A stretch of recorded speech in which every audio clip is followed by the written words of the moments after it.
A special thank you to each of our subscribers who make this channel possible. Here's today's story. In a dramatic turn of events in Brazil, former President Jair Bolsonaro has been formally charged with orchestrating a far-right conspiracy aimed at undermining the democratic process following his loss in the 2022 presidential election. The charges, announced by Attorney General Paulo Gonet, accuse Bolsonaro and 33 others of leading a criminal organization with intentions of staging a military coup. The allegations are severe, suggesting that the plot included plans to assassinate prominent political figures, including current President Luiz Inácio Lula da Silva and Supreme Court Justice Alexandre de Moraes, a known adversary of Bolsonaro. This situation has sent shockwaves through the political landscape of Brazil, raising questions about the future of democracy in the country. The Attorney General's report claims that Bolsonaro was not only aware of the conspiracy but actively participated in it. The report details a sinister plan dubbed Green and Yellow Dagger, which aimed to create chaos through violent means. Bolsonaro, who served as president from 2019 to 2022, has repeatedly denied any wrongdoing, asserting that he is a victim of political persecution. He expressed confidence in his innocence, stating, "I am not at all worried about these accusations." The charges come on the heels of a comprehensive 884-page federal police investigation that accused Bolsonaro of playing a pivotal role in a conspiracy to prevent Lula from assuming the presidency after winning the election.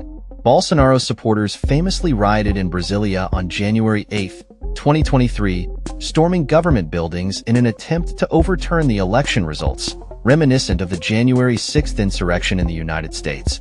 Among those charged alongside Bolsonaro are several high-ranking military officials, including former defense ministers Gen Walter Braga Neto and Gen Paulo Sergio Nogueira da Oliveira, as well as former Justice Minister Anderson Torres. The involvement of military figures in this case marks a significant moment in Brazilian history, as it challenges the long-standing impunity often afforded to military personnel involved in coup-related activities.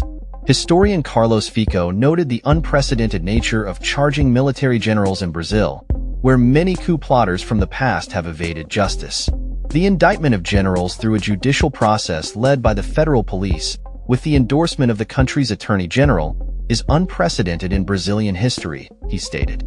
This sentiment resonates with many Brazilians who have long awaited accountability for past military actions. As the case progresses, it will be scrutinized by the Supreme Court, which will determine the next steps for Bolsonaro and his associates.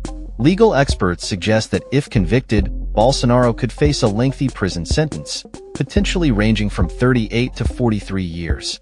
This looming prospect adds to the tension surrounding the case, as Bolsonaro has been vocal about his disdain for the judicial system, labeling the charges a politically motivated witch hunt. Opposition leaders and progressive Brazilians have welcomed the charges, viewing them as a crucial step in defending democracy and the rule of law in Brazil. Gleisi Hoffmann, president of Lula's Workers' Party, emphasized the importance of these accusations in the broader context of protecting democratic institutions. The Attorney General's office has made it clear that the responsibility for the alleged coup attempt lies with Bolsonaro and his associates, framing their actions as part of an authoritarian power project. The investigation also revealed that the conspiracy to undermine the election results began in 2021, with systematic attacks on the electronic voting system and efforts to discredit the electoral process. This preemptive strategy highlights a troubling trend of misinformation and disruption that has plagued democratic processes globally. As the nation awaits the Supreme Court's decision, the implications of this case extend beyond Bolsonaro's fate.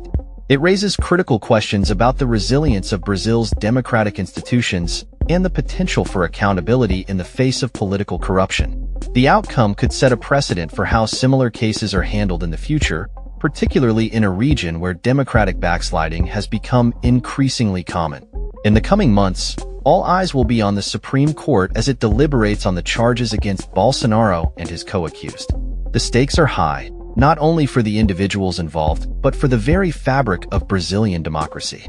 Will justice prevail, or will history repeat itself, allowing those in power to evade accountability? Only time will tell as Brazil navigates this turbulent chapter in its political history. That's all for this story. We upload videos every day covering many different subjects, so hit that subscribe button to stay informed. Thanks for watching.